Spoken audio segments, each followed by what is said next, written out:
Bonjour, aujourd'hui nous allons vous parler d'un film récemment sorti au cinéma. Il s'appelle FF9, ce n'est pas Final Fantasy 9, ce n'est pas Fast and Furious 9, c'est Family and Fiasco 9. Merci et au revoir.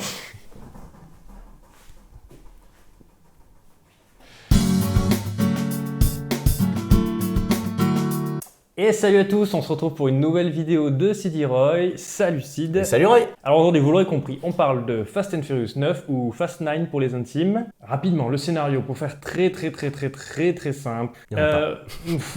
Alors il y en a un, mais il faut aller récupérer deux MacGuffin, enfin il faut aller récupérer deux objets à deux endroits de la planète parce que s'ils sont réunis, c'est la fin du monde. Donc c'est une course-poursuite entre les gentils et les méchants pour aller récupérer ces deux artefacts. Et il y a un méchant qui est le frère de Vin Diesel, alias Dominic Toretto dans le film. Donc Dominic Toretto doit affronter son passé et préserver sa famille. Voilà, c'est pas très important. De toute façon, ça fait quelques films que les scénarios sont juste un prétexte à des bonnes cascades et c'est pour ça qu'on va voir en fait les Fast and Furious. Est-ce que ça marche ? Sachant que tout ce que tu viens de dire, c'était dans la bande-annonce, donc pour l'instant vous êtes safe. De toute façon, il y a pas de twist dans ce film qui te... Alors, non, mais pour une fois, la bande-annonce, ils ont bien fait leur boulot. Ils n'ont pas teasé tout le film dans la bande-annonce, et ça, c'est bien. On a pu découvrir des trucs. Après, est-ce que c'est bien ou pas ? On va vous le dire. On est content de les découvrir. Mais au moins, ce n'était pas dans la bande-annonce en disant « Oh putain, il y aura ça dans le film !» et que ça soit le seul intérêt d'aller voir le film. Du coup, ce que j'en pense, c'est pas bien. Le film veut nous donner de l'action, il en donne, mais c'est tout. Les dialogues sont très simplés. Il y a de l'humour à travers certains personnages qui marchent un peu, mais vu que c'est un gag de répétition qui va être là tout au long du film, à des moments c'est long, ça tire en longueur, mais vraiment ça nous tire jusqu'au bout. En fait, genre à la fin on est en mode ouais super, ok, mais on s'en fout. La construction du film, c'est on fait une scène pendant 3 minutes à un lieu, on se téléporte à un autre lieu, on se téléporte à un autre lieu pendant 1h30. Le film fait 2h20 à peu près. Et du coup, on est tout le temps en train de voyager, d'aller d'un lieu à un lieu à un lieu, pour aller voir un personnage qui va dire au fait, il faut faire ça, hop, on va à un autre endroit, au fait, il faut faire ça, c'est les quêtes FedEx, c'est pareil. Et du coup, on est là, putain, mais c'est quand que ça va se poser, qu'il va y avoir un moment, genre de la tension ? Il y a ces moments-là, mais on sait la finalité du film, parce que c'est comme ça que tous les Fast and Furious récents, à partir du 5, sont construits. Du coup, on n'a pas de mise en tension, on n'a pas d'effet dramatique qui est produit. Du coup, tout est plat. Et à la fin du film, on est en mode, qu'est-ce qu'on retient ? 2 scènes, parce qu'il fallait qu'elles sont marquantes. Vin Diesel a voulu les mettre en avant, parce qu'il les a un peu teasées, donc voilà. Mais sinon, derrière, c'est plat. Donc c'est un non. Ouais, non, il est pas bien. Bon, de mon côté, je vais pas y aller par 4 chemins, c'est le pire film que j'ai vu cette année et je pense qu'il y aura rien qui le battra parce que je vais probablement refuser d'aller voir des films qui sont pires que ça, Space Jam 2 ou Free Guy. Il sera très bien Space Jam 2. En fait, peut-être qu'ils seront mieux parce qu'il y aura plus de fun que dans ce film-là. Le problème de ce film, c'est que, voilà, on sait que c'est con un Fast and Furious, mais il y a toujours un moment où les cascades sont quand même bien réalisées et où tu dis, waouh, c'est bordel, mais ok, ils ont osé faire ça, c'est rigolo parce que c'est con. Mais là, c'est juste con. C'est juste con. Con et trop. Et en fait, et c'est trop. C'est-à-dire que d'habitude, vous avez quand même 80% du film où c'est assez plausible et vous avez une scène d'action à la fin où c'est vraiment n'importe quoi. Mais voilà, c'est le final, on accepte, toujours dans la surenchère. Là, dès la première scène d'action, c'était déjà beaucoup trop pour moi, mais vraiment beaucoup trop. Ce qui fait qu'au bout de 20 minutes de film, mon cerveau a dit stop. Vraiment, il a déconnecté. Et chaque scène d'action suivante, du coup, était pire. Toujours plus. Et en fait, là, vraiment, on a atteint la limite de la formule. Ça marchait de moins en moins bien, mais ça continue à marcher. Là, je trouve que ça marche plus du tout. C'est pas drôle. Roman, qui est le personnage un peu comique, vraiment, ils y ont écrit du dialogue, mais bas de plafond. Au niveau de l'émotion, je trouve que, on se moque, c'est la famille, etc. Ça marche pas dans ce film. Vraiment, la famille, je l'ai pas ressenti, alors qu'il y a certains films où c'est con, mais ça marchait un peu. Tu sentais qu'ils tenaient les uns aux autres. Là, tout le monde est invincible. Personne ne risque rien. Il faut même des vannes sur le fait qu'ils ne risquent rien. Ce qui fait que, en fait, on n'a aucune tension dramatique. On sait très bien que personne ne va mourir de tout le film. On sait très bien que personne ne serait-ce qu'être blessé de tout le film. Les mecs sont capables de se prendre des voitures, des camions, ils tombent de 50 mètres, ils se relèvent, ils courent, ils tuent 50 personnes.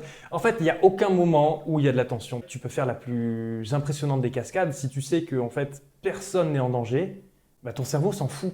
Et pour finir, je dirais, d'habitude, Fast and Furious, il y a au moins une bonne scène qui est faite en effet pratique, avec bien sûr des effets spéciaux numériques, mais il y a toujours une scène vraiment impressionnante où tu te dis, putain, ils l'ont fait en vrai. Et ben là, j'ai du mal à voir laquelle c'est. Je dirais que c'est peut-être celle avec le camion à la fin. Mais C'est toute la course-poursuite dans la ville. ouais, mais du coup, en fait, elle est tellement conne. Enfin, le principe de cette course-poursuite Ah est non, tellement oui, bah. con, avec des prémices tellement cons. Enfin, je vous jure que vous imaginez ce qui est con, vous enlevez encore 3 degrés d'intelligence et vous êtes au niveau de ce film.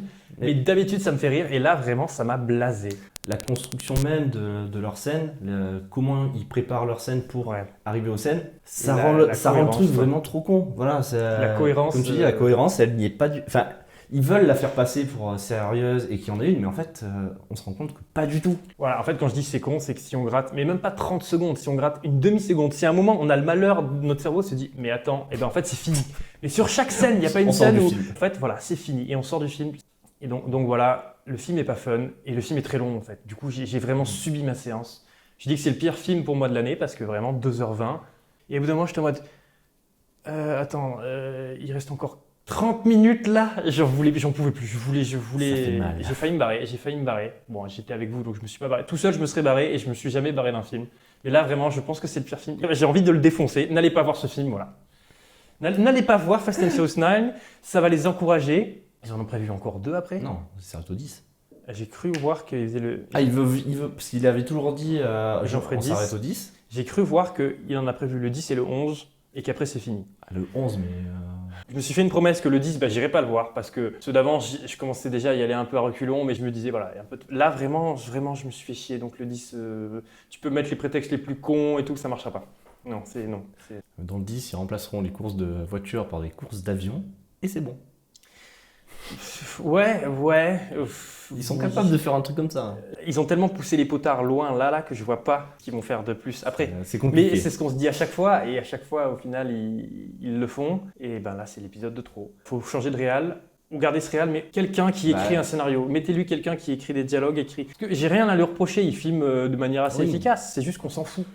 Donc mettez de l'enjeu dans ce film-là et on aura envie d'y retourner, mais là, il n'y a pas d'enjeu. Je pense que tu as aussi Vin Diesel qui met beaucoup sa patte, parce que au final, c'est son bébé. Ouais, c'est mais sa saga. Je ne vois pas comment est-ce que Vin Diesel peut se dire... S'il est producteur. Oui, mais Ouais, comment lui- est-ce qu'il peut regarder ça là et se dire « Ah ouais, ça c'est de la qualité ». Tu sais ce qu'il en attend. Après, il ferait pas. Il est en mode salut quoi. Moi, je veux faire un film, grand public, je mets de l'action, je fais des trucs spectaculaires. Voilà, c'est tout. Non, et puis ça marche, parce que regarde, ça on marche. allait le voir, il flambe au box-office, il va encore gagner de l'argent. Non, mais c'est un film grand public, c'est un film box-office. C'est en mode on met de l'action, on vous divertit. C'est un film de divertissement, c'est tout. C'est con, mais bon, moi, c'est le type de film genre, où je sais que tu vas devant, tu vas être diverti, voilà. Non, toi, tu as rigolé. Il y a des moments où c'est vraiment con et du coup, tu rigolais parce que c'était con. Tu rigolais du film et non pas avec le film. Bah, on rigolait parce que c'était tellement absurde. Tu Voilà. peux que rire. Le de film ça. est drôle malgré lui, mais je pense qu'il le sait. Le problème, c'est que voilà, comme disait ce bon vieux Karim Debache, je fais de la merde. Mais si je sais que je fais de la merde au second degré, bah, ça la rend pas bien. Ça reste de la merde. Au niveau du jeu d'acteur, c'est inégal. Hein. Ah, il y en a, bah, c'est du Fast and Furious. Hein, les acteurs, tu les connais et tu le sais. Donc, Oui, voilà, vous connaissez le jeu d'acteur de chacun et vraiment, ils n'ont pas fait grand chose. Je pense que tout le monde est au niveau minimum. Tout le monde est venu là pour prendre son chèque et faire plaisir à papa Diesel. Et puis voilà quoi.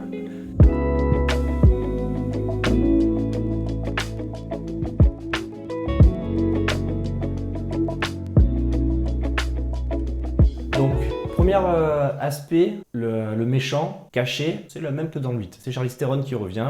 Elle, au départ, elle est un peu mise de côté pour au final, twist, reprendre le flambeau du grand méchant du film.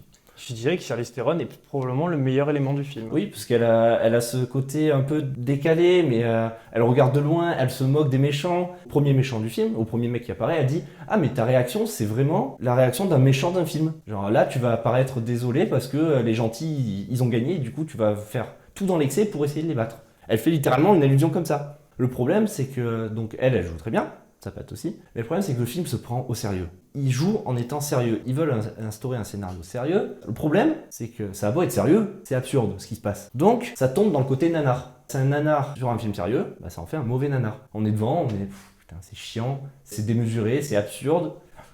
Ça en fait pas quelque chose de bien. Ouais, c'est pas intéressant.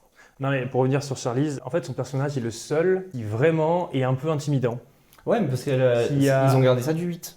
Oui, non mais du coup, ils ont repris plein d'éléments des autres films qui ne fonctionnent plus, mais elle, je trouve que ça fonctionne encore. C'est-à-dire que quand elle est à l'écran, elle crève l'écran. Bon alors vraiment, ils l'ont surmaquillée pour qu'elle soit vraiment ultra belle gosse, etc. machin et tout. Mais en attendant, quand elle est à l'écran, là, il y a un peu de tension. C'est le seul moment où je me dis, ah bah ouais, elle fait un peu peur. Et donc quand à la fin, elle redevient la vraie méchante, qui, spoiler, sera la méchante du film suivant, je me dis, ok, au moins, le film suivant part avec déjà ça de plus que ce film. Un bon point. Deuxième élément, c'est le fameux retour de Anne, qui est mort. Mais en fait, il n'est pas mort. Parce que voilà. Alors voilà, Roman pose la question que tous les spectateurs se posent. Comment t'as survécu à ce crash de voiture? Et le personnage du film fait exprès de raconter sa life, machin. Roman fait non mec.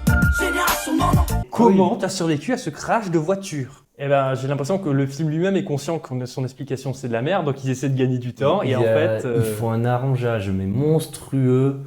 Ça, dans les Fast and Furious, donc il y a un mec qui travaille à la CIA. Ouais, c'est CIA. Je sais plus, mais qui est Monsieur Person, qui est Jeff Bridges, l'acteur Jeff Bridges. Jeff Bridges. Ouais, Bridges, pareil. Bee Gees. Et donc du coup, dans ce film, ils expliquent que Monsieur Person a recruté tout le monde, mais littéralement tout le monde. Ouais, tout le monde. Genre, il a recruté Anne quand il est rentré au Japon, après je sais plus quel épisode. Après, il a recruté Statham, qui joue Luke Shaw à partir du 7. Qu'il a recruté donc John Cena, qui est le frère de Vin Diesel. De Vin Diesel, donc de Toretto. En fait, ce personnage central, Monsieur Person, a recruté tout le monde. Et Gal Gadot. C'est vrai. Mais bon, on l'oublie tellement. Ouais, non, mais du coup, ce personnage, au fait, justifie toutes les morts et non-morts du film. Donc en fait, il y a un personnage qui peut mourir. Ils vont dire, au fait, je l'ai recruté, du coup, j'ai essayé de simuler sa mort pour qu'il soit encore en vie. Bref. C'est l'astuce scénaristique qu'ils ont trouvée, mais bon, quand on voit ça, on dit, ouais, non, en fait, non, ça marche pas. Monsieur Person est en scénarium. C'est Dieu. Dès qu'on a la moindre petite inconvénience, problème, la moindre problématique pour un personnage, en fait, c'était Monsieur Person qui avait chapeauté tout ça, etc. Enfin, une fois ou deux, ça peut passer, mais là, c'est tout le temps lui. Le mec, c'est le maître du monde, c'est les Illuminati, c'est ce que tu veux. Le triangle. Ça amoindrit tout. Anne était mort à un moment, tué par Jason Statham. On a passé un film entier à essayer de le venger avant de finalement pardonner à Luke Shaw. Enfin, il y avait tout un... Ouais. Toute une c'était ça fait un film entier. Non mais c'était l'importance de la famille et tout. Et en fait tout ça sous le tapis. Un pote nous a donné une explication et en vrai je suis persuadé que c'est la bonne. C'est que comme maintenant le personnage de Jason Statham est ultra populaire et qu'il est devenu gentil, il ne peut pas y avoir un perso gentil qui a tué un membre de la famille. Parce que en fait sinon le mec il était trop méchant à la base pour qu'on l'accepte en tant qu'un de nos persos préférés. Et surtout que Anne était quand même un perso un peu... qui plaisait bien. Qui plaisait bien. Donc je pense vraiment que c'est du scénarium, mais même à un niveau méta, c'est-à-dire maintenant que Jason Statham, il est populaire, il faut qu'en fait il n'ait pas tué Anne. Donc Monsieur Personne était là et en fait c'était pas lui dans la voiture alors qu'il y a des plans... Non, il n'est pas dans la voiture. Mais... Ouais, il est pas dans la voiture. Il s'échappe avant, c'est même pas clair. Franchement, ouais, voilà, mais c'est pas clair. À un moment, il y est, le plan d'après, il disparaît. Est-ce qu'il était conduit à distance ? On le voit derrière, il parle à Monsieur Personne, disant c'est bon, on a fait ce qu'il fallait. Et Monsieur Personne fait oui, c'est bon, t'inquiète pas, je m'arrange du reste. Et du coup, ça amoindrit toute la saga. Ça amoindrit aussi l'impact que Jason Statham apporte dans le film quand il appelle et il dit hey, je viens de tuer un membre de ta famille, maintenant j'arrive. Au final, il s'est fait tromper, donc il est pas si bon que ça. Enfin, tout se casse la gueule sur ce twist. Ça remet en cause un film entier. Ouais, mais même je trouve toute la suite. Donc, le retour de Han, bon, on est sympa, c'est cool de le revoir, mais en plus il apporte rien. Une fois qu'il est là, il est de retour, et puis ensuite il est dans une voiture, il conduit comme tous les autres, on n'a pas forcément besoin de lui. Il y a trop de persos. Il y a beaucoup de personnages, et c'est difficile pour que chacun ait sa place. Le scénarium de ce film, c'est on cherche Han à Tokyo, on va manger un petit ramen dans un resto lambda. On lève la tête, on voit un drapeau mexicain dans Tokyo, qui est une ville de 12 millions d'habitants, une mégalopole asiatique. Un drapeau mexicain au Japon, ça ne peut être que Han. Et en fait, oui, c'est lui. C'était sa maison. C'est gagné. Je me suis pris la tête dans mes mains à ce moment-là et je me suis dit, le film en a rien à foutre. Alors pourquoi est-ce que moi j'en aurais quelque chose à foutre ? C'est vraiment, on va à un endroit, on fait on recherche ça, on tourne la tête, il est là, c'est bon, on le prend.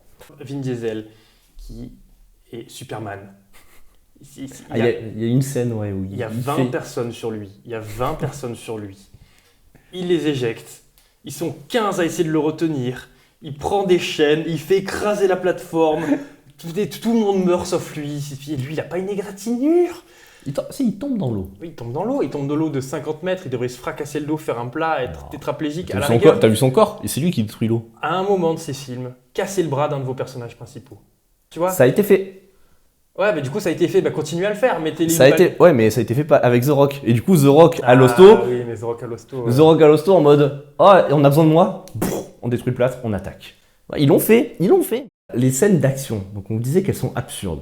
Et le film commence fort, affrontement entre les Toretto, donc entre Vin Diesel et John Cena. Et là, John Cena donc veut s'enfuir. Il met les gaz, il envoie la nitro à balle. Il saute d'une falaise où à la base il y avait un pont en bois qui a tenu 30 secondes le temps que la voiture passe. Déjà ça c'était absurde aussi. Donc John Cena s'envole. Et là il y a un avion genre... de chasse. Un avion de chasse américain, furtif, tout ce que vous voulez, qui arrive par le dessus. Pouf, il se met là. Il chope Vin Diesel avec un putain de démon hyper fort. Et il se barre. Déjà ça. Tu balances une voiture dans le vide et elle se fait attraper Elle par se un fait avion de tracter. chasse magnétique en plein machin et tout. Sauf que cet élément magnétique va revenir tout au long du film. Et ça va donner lieu à des situations Putain, ouais. encore plus absurdes. Le magnétisme. Mais du coup, ils sont en mode oh, on a un hyper aimant, on va s'amuser avec. Et ils s'amusent. Mais ils font n'importe quoi avec. Les règles du magnétisme changent littéralement 5 fois au sein de la même scène. Un coup, ça peut te ramener des bagnoles, une rue à côté. Oui, mais ça c'est normal, ils avaient leur bouton pour tourner. Ça te ramène une bagnole à travers un restaurant. Ça n'a rien ramené de tout ce qui peut être en métal à l'intérieur du restaurant. Je sais pas, des cuisines, des poêles, les couverts. Rien, des couverts. En revanche, la voiture qui traverse le restaurant, c'est comme si le rayon, c'était un rayon ciblé, en mode, ok, on prend juste cet endroit-là et tout le reste, on oublie. il tourne la molette du scénarium. Ouais, mais Il tourne la molette du scénarium. Les méchants ont un giga camion qui résiste à tout. C'est un tank ultime, le truc. Il roule à balle, il détruit tout, il résiste à tout, et ils arrivent à le retourner. Donc déjà, la manière dont ils le retournent, c'est risible. Sauf que il y avait un plan juste avant où le camion était rempli d'ennemis. Il le retourne, il rentre dedans, il n'y a plus personne. Il y a littéralement plus personne. Et au bout de 10 minutes de film, donc où il se passe des trucs dans le camion, il y a le méchant principal qui réapparaît en mode « Ouais, ça va ?» Non, mais attendez, vous étiez où? Vous étiez où, putain, tout le long du film? Et ce camion est tellement inarrêtable que quand il roule, tu n'arrives jamais à le faire freiner. Et même quand il est de dos, il ne ralentit pas. Oui. Il ne ralentit pas. C'est-à-dire que tu l'as retourné et ben, pendant encore... Il glisse. 5 km, il fait encore du 90 km/h. La résistance Incroyable. à la friction connaît pas, rien à foutre. Non mais voilà, du coup, ils sont dans l'abus. Par contre, une scène qui est bien faite, je trouve, et bien réalisée, ça va être une course-poursuite entre John Cena, qui joue le rôle de Jacob Toretto. C'est biblique en plus, ouais. Oh, je viens de capter que c'est biblique. Bah oui, c'est biblique. T'as pas capté pendant le film? Avec un K. Ouais, mais Je viens justement de- pour pas faire... Enfin, c'est tellement biblique. Oh, c'est nul à chier. Oh, c'est nul à chier. C'est bon? C'est bon. Et donc là, il y a toute une scène de course-poursuite donc, où Jacob récupère tout en chemin des lance-cordes qu'il envoie à l'autre bout de la ville pour glisser. Ensuite, oh, bizarrement, il en trouve un autre. Donc en fait, tout était monté. Mais bon, De tyrolienne en tyrolienne. voilà, de quoi. tyrolienne en tyrolienne. La manière dont au final donc c'est présenté, c'est drôle. Mais Dominique le retrouve et là, t'as un affrontement. Donc affrontement en mode où ça s'envoie des castagnes, ils se projettent contre les murs, enfin ils se détruisent. Pas la moindre côte brisée. Si, ils saignent chacun, à la fin de la scène, ils saignent Oui, chacun oui, des deux côtés là. Ils ont un peu de maquillage à la fin. Voilà. quoi. Mais en soi, la manière dont c'est amené, donc que Jacob s'enfuit à coups de tyrolienne, que Toretto court sur les toits, saute pour essayer de le récupérer, puis le combat, ça j'ai trouvé bien. Ouais, tu C'est, vois, c'était un peu plus terre à terre et tout de suite ça fonctionne. Ouais, c'est un affrontement donc humain contre humain. Cette scène-là, elle est bien, mais c'est trop peu. C'est vraiment trop peu.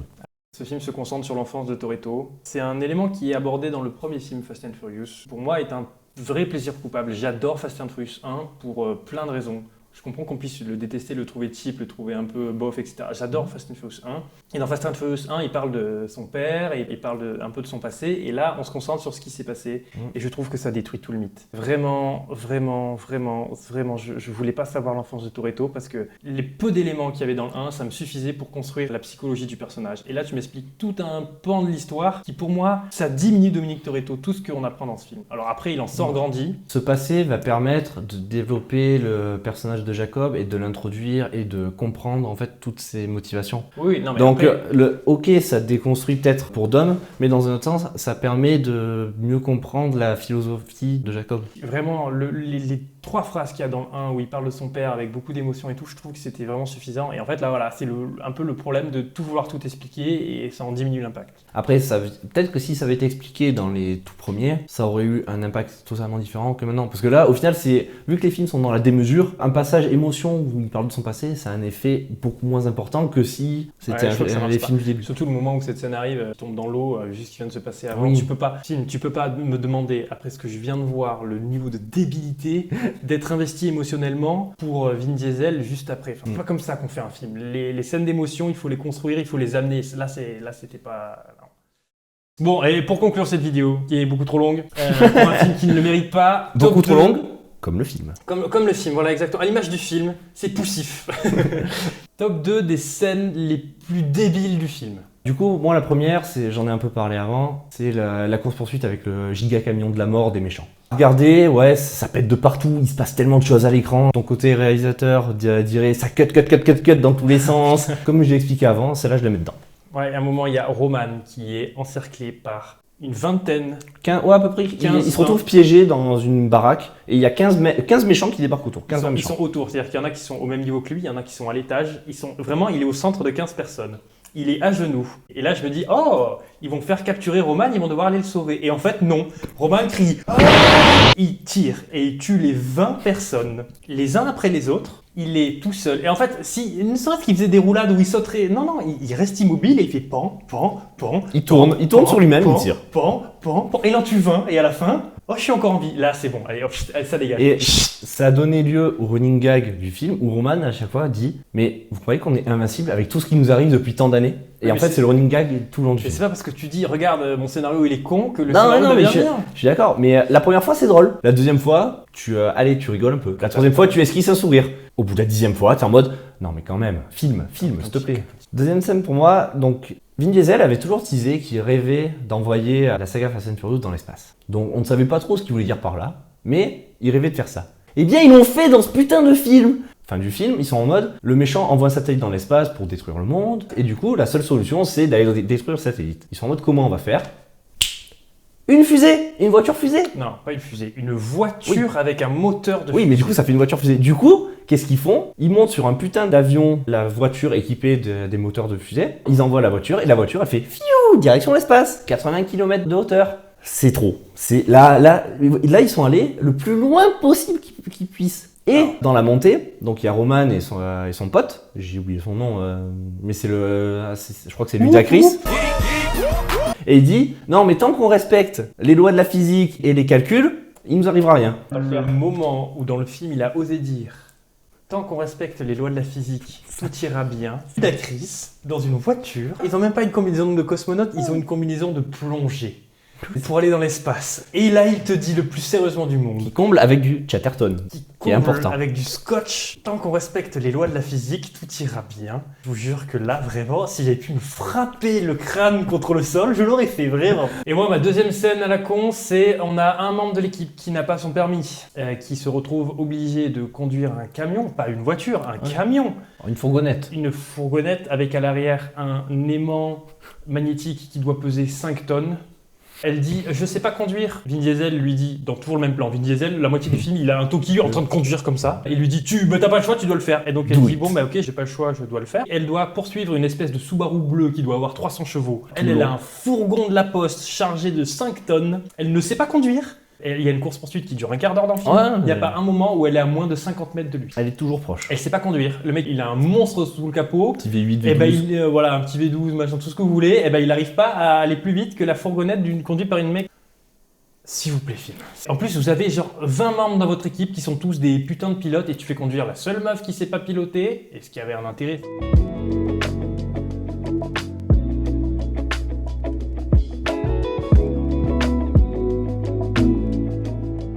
Voilà notre avis sur Fast 9, Fast and Furious 9. C'est non. N'allez pas voir ce film. Ben 9.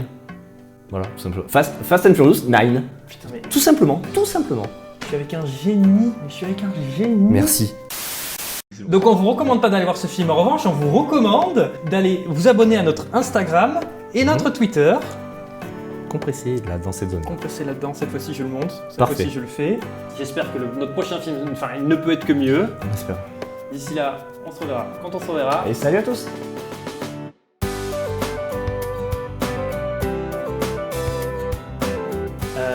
Donc tout simplement, voilà, en fait, on va pas vraiment s'attarder sur ce film. Attends. On va pas vraiment s'attarder, on a fait une vidéo de 40 minutes, je suis un gros connard. Bien sûr qu'on va s'attarder sur ce film. Du coup, ce que j'en pense, comme vous avez pu le voir dans l'intro, si je la garde, du coup... Je suis pas l'enculé. Je te coupe au montage, mais pas à ce point-là. Faut voir les rushs. Il a avoué. Ce qui passe maintenant, on peut pas commencer. Attendez, mais l'area cosmétique, ça devient vraiment n'importe quoi. Ça devient vraiment n'importe quoi. J'annule le partenariat.